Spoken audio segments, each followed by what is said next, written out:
வணக்கம். என் பேர் ஹரிபிரபு. ஆக்சுவலாக எங்கள் அப்பா வந்து ஜனவரி 2ஆம் தேதி இறந்த அவர் நினைவாக அவர் பேர் மனோகர் பூபதி. அவர் பேர்ல அந்த ஃபவுண்டேஷன் ஆரம்பிச்சிருக்கோம். தெய்வத்தீர் மனோகர் பூபதி ஃபவுண்டேஷன். 3 மாசமா இப்போ நம்ம சாப்பாடு டெய்லி கொடுத்துட்ருக்கோம். நம்ம ஆர்எஸ்ஆர்எம் ஆஸ்பத்திரி, அதாவது ஒன்லி கஷ்டப்படுற மக்கள் நிறைய பேர் இங்கே இருக்கிற இடம். அங்கே நம்ம சாப்பாடு கொடுத்துட்ருக்கோம். ஒரு சாப்பாடு மட்டும் இல்லாமல் ஃப்ரீ எஜுகேஷனாக உண்மையில கஷ்டப்படுற மக்கள் அவங்களுக்கு தேடி வரவங்களுக்கும் சரி, நம்மளும் போறவங்க பார்க்குற எல்லாத்துக்கும் ஃப்ரீ எஜுகேஷன் கொடுத்து ஃபீஸ் கட்டி பண்ணிக்கிட்டு இருக்கோம். இன்னைக்கு வரைக்கும் டெய்லி ஒரு 150-200 பேருக்கு மதிய உணவு கொடுத்துட்டு இருக்கோம். அதை தாண்டி ஜூஸ் கொடுப்போம். ஆரஞ்சு ஜூஸ், கிரேப் ஜூஸ், எல்லா ஜூஸ் ஒரு நாளைக்கு மாற்றி கொடுத்துட்டு இருக்கோம்.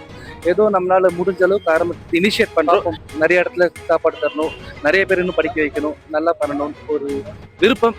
பாக்கியெல்லாம் கடவுள். இப்போ வரைக்கும் எந்த ஒரு ஸ்பான்சர் நம்ம எதிர்பார்த்து இந்த வேலை பண்ணல. மோரோவர் எதிர்பார்க்கவும் இல்லை. அன்பா கொடுத்தா எதுவாக சந்தோஷம் தான் எனக்கு. பட் அந்த ஒரு நோக்கத்தை வச்சு நம்ம ஃபவுண்டேஷன் ஆரம்பிக்கல. எங்கள் அப்பா பேர் சொல்லி 4 பேர் நல்லா இருக்கணும் தவிர அவர் பேர் சொல்லி ஃபவுண்டேஷன் பணம் வாங்குற எண்ணத்தில் நாங்கள் ஆரம்பிக்கல. இப்போ இந்த வருஷம் மட்டும் ஒரு 50-100 பேர் நம்ம ஓடிக்கிட்டு இருக்கு சார். அதில் மோரோவர் இன்னும் வந்துகிட்டு இருக்காங்க. இப்போதான் முடியல. ஃபீஸ் கட்டிக்கிட்டு இருக்கோம் நம்ம.